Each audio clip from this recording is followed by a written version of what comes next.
लीजिए सुनिए प्रेमचंद की लिखी हुई कहानी अनिष्ट शंका। चांदनी रात, समीर के सुखद झोंके, सुरम्य उद्यान।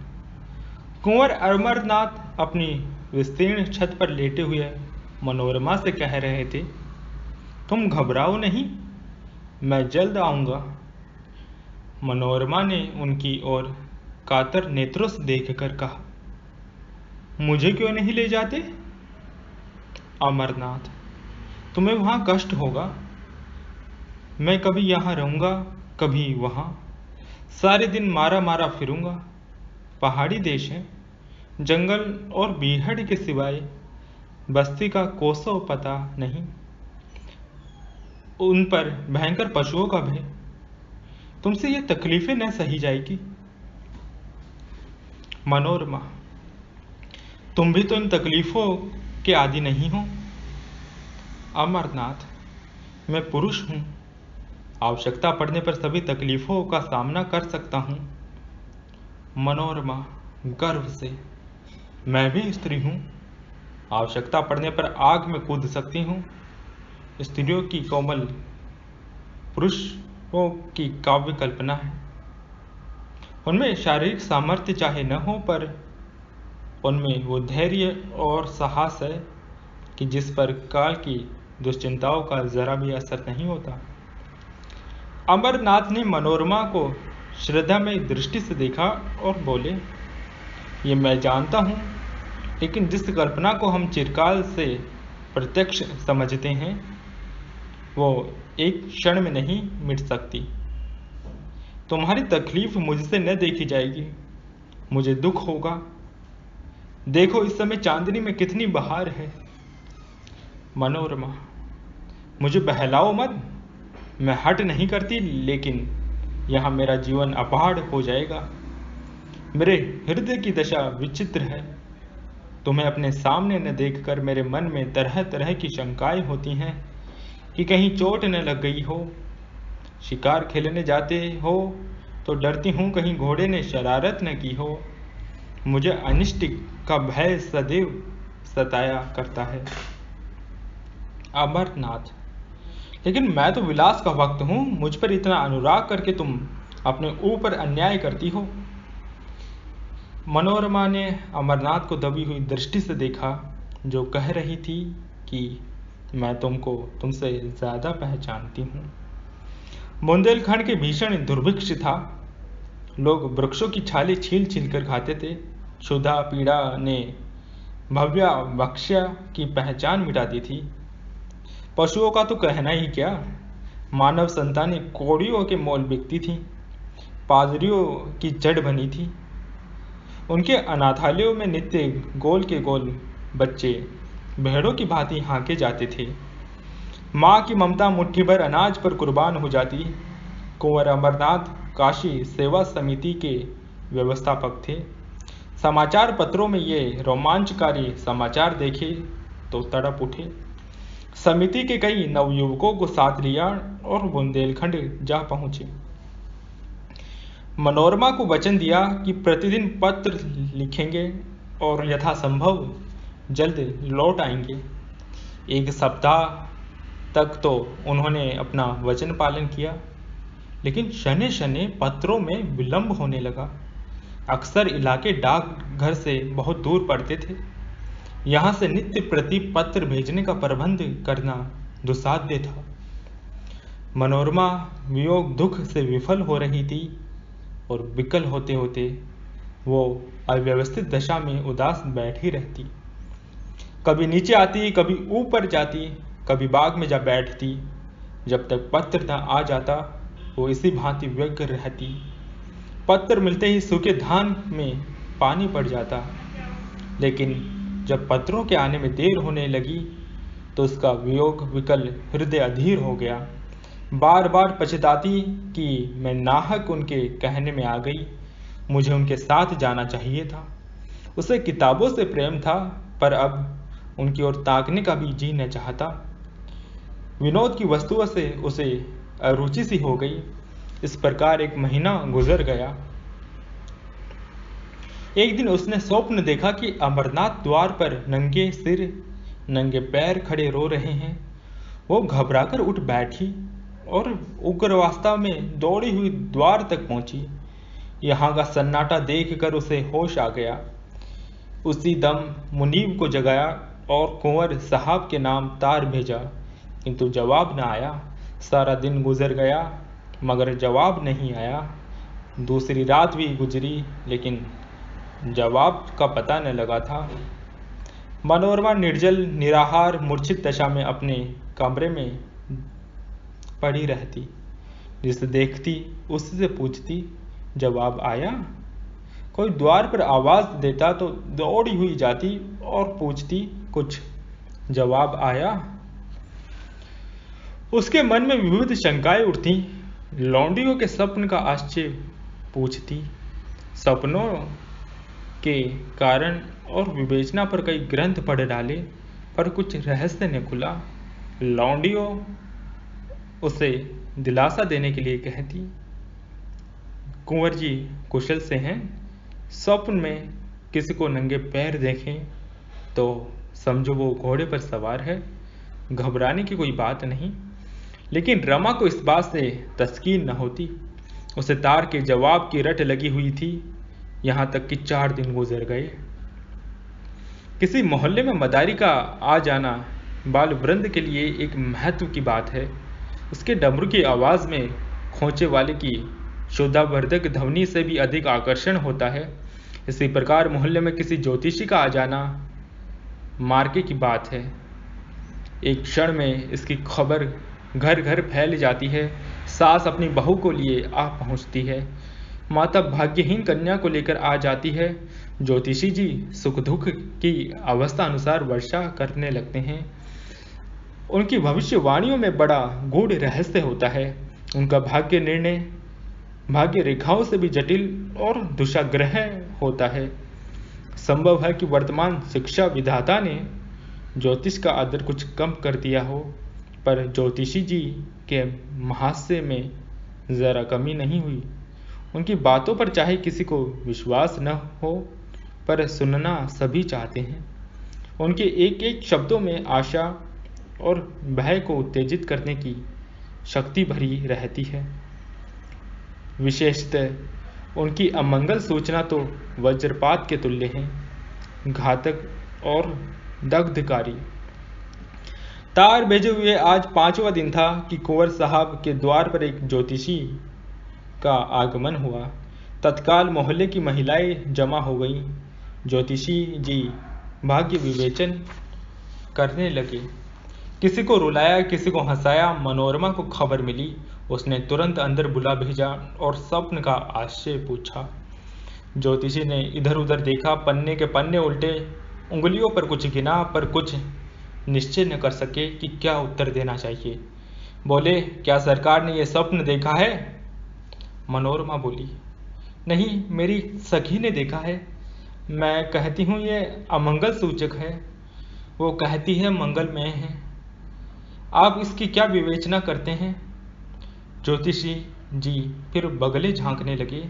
उन्हें अमरनाथ की यात्रा का हाल न मालूम था और न इतनी मोहलत की आने से पूर्व वो अवस्था ज्ञान प्राप्त कर लेते तो अनुमान के साथ मिलकर जनता में ज्योतिष के नाम से प्रसिद्ध है। जो प्रश्न पूछा था उसका भी कुछ सूत्र सूचक उत्तर न मिला। निराश होकर मनोरमा का समर्थन करने ही में अपना कल्याण देखा। बोले, सरकार जो कहती हैं वही सत्य हैं, ये स्वप्न अमंगल सूचक है।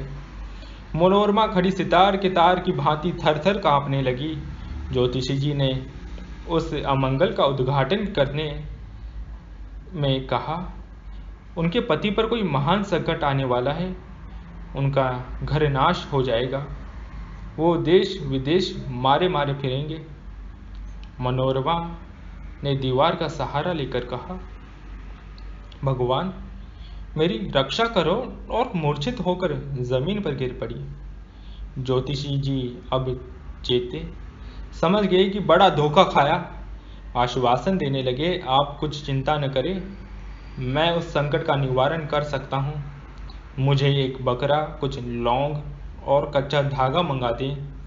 जब कुंवर जी के यहाँ से कुशल समाचार आ जाए तो जो दक्षिणा चाहें दे दें। काम कठिन है पर भगवान की दया से असाध्य नहीं है। सरकार देखें, मुझे बड़े बड़े हाकिमों ने सर्टिफिकेट दिए हैं। अभी डिप्टी साहब की कन्या बीमार थी, डॉक्टरों ने जवाब दे दिया था। मैंने यंत्र दिया, बैठे बैठे आंखें खुल गईं। कल की बात है, सेठ चंदूलाल के यहाँ से रॉकेट की एक थैली उड़ गई थी। कुछ पता न चलता था। मैंने सगुन विचारा और बात की बात में चोर पकड़ लिया। उनके मुनीब का काम था। थैली जो कि त्यों निकल आई। ज्योतिषी जी तो अपनी सिद्धियों की सराहना कर रहे थे और मनोरमा अचेत पड़ी हुई थी। अकस्मात वो उठ बैठी, मुनीम को बुलाकर कहा, यात्रा की तैयारी करो, मैं शाम की गाड़ी से बुंदेलखंड जाऊंगी। मनोरमा ने स्टेशन आकर अमरनाथ को तार दिया। मैं आ रही हूँ। उनके अंतिम पत्र से ज्ञात हुआ कि वो कबरई में है। कबरई का एक टिकट लिया, लेकिन कई दिनों से जागरण कर रही थी। गाड़ी पर बैठते ही नींद आ गई और नींद आते ही अनिष्ट शंका ने एक भीषण स्वप्न का रूप धारण कर लिया। उसने देखा सामने एक अगमन सागर है, उसमें एक टूटी हुई नौका हलकोरे खाती बहती चली जाती है। उस पर न कोई मल्लाह है, न पाल न डांडे। तरंग उसे कभी ऊपर ले जाती है, कभी नीचे। सहसा उस पर एक मनुष्य दृष्टिगोचर हुआ। ये अमरनाथ थे, नंगे सिर, नंगे पैर, आंखों से आंसू बहाते हुए। मनोरमा थर-थर कांप रही थी। जान पड़ता था नौका अब डूबी और अब डूबी। उसने जोर से चीख मारी और जाग उठी। शरीर पसीने से तर था, छाती धड़क रही थी। वो तुरंत उठ बैठी, हाथ मुंह धोया और इसका इरादा किया कि अब न सोऊंगी। हाँ, कितना भयावह दृश्य था। परमपिता, अब तुम्हारा ही भरोसा है, उनकी रक्षा करो। उसने खिड़की से सिर निकालकर देखा, आकाश पर तारागण दौड़ रहे थे। घड़ी देखी, 12 बजे थे। उसको आश्चर्य हुआ, मैं इतनी देर तक सोई, अभी तो एक झपकी भी पूरी न होने पाई थी। उसने एक पुस्तक उठा ली और विचारों को एकाग्र कर पढ़ने लगी। इतने में प्रयाग आ पहुंचा। गाड़ी बदली। उसने फिर किताब खोली और उच्च स्वर में पढ़ने लगी, लेकिन कई दिनों की जागी आंखें इच्छा के अधीन नहीं होती। बैठे बैठे झपकियां लेने लगी, आंखें बंद हो गई और एक दूसरा दृश्य सामने उपस्थित हो गया। उसने देखा, आकाश से मिला हुआ एक पर्वत शिखर है। उसके ऊपर के एक वृक्ष छोटे छोटे पौधों के सदृश दिखाई देते हैं। श्यामवर्ण घटाएं छाई हुई हैं। बिजली इतने जोर से कड़कती है कि कान के पर्दे फटे जाते हैं। यहाँ कभी गिरती है, कभी वहाँ। शिखर पर एक मनुष्य नंगे सिर बैठा हुआ है। उसकी आंखों का अश्रु प्रवाह साफ दिख रहा है। मनोरमा दहल उठी। ये अमरनाथ थे। वो पर्वत शिखर से उतरना चाहते थे, लेकिन मार्ग न मिलता था। वह से उनका मुख वर्ण शून्य हो रहा था। अकस्मात एक बार बिजली का भयंकर नाद सुनाई दिया। एक ज्वाला सी दिखाई दी और अमरनाथ अदृश्य हो गया। मनोरमा ने फिर चीख मारी और जाग पड़ी। उसका हृदय बांसों उछल रहा था, मस्तिष्क चक्कर खाता था। जागते ही उसकी आंखों में जल प्रवाह होने लगा। वो उठ खड़ी हुई और हाथ जोड़कर ईश्वर से विनय करने लगी, ईश्वर, मुझे ऐसे बुरे बुरे स्वप्न दिखाई दे रहे हैं, न जाने उन पर क्या बीत रही है। तुम दीनों के बंधु, मुझ पर दया करो। मुझे धन और संपत्ति की इच्छा नहीं, मैं झोपड़ी में खुश रहूंगी। मैं केवल उनकी शुभकामना रखती हूँ। मेरी इतनी प्रार्थना स्वीकार करो। वो फिर अपनी जगह पर बैठ गई। अरुणोदय की मनोरम छटा और शीतल सुखद समीकरण ने उसे आकर्षित कर लिया। उसे संतोष हुआ, किसी तरह रात कट गई, अब तो नींद न आएगी।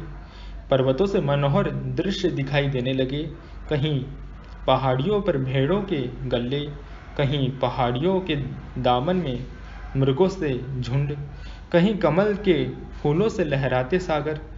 मनोरमा एक अर्ध स्मृति की दिशा में इन दृश्यों को देखती रही, लेकिन फिर न जाने कब उसकी अभागी आंखें झपक गई।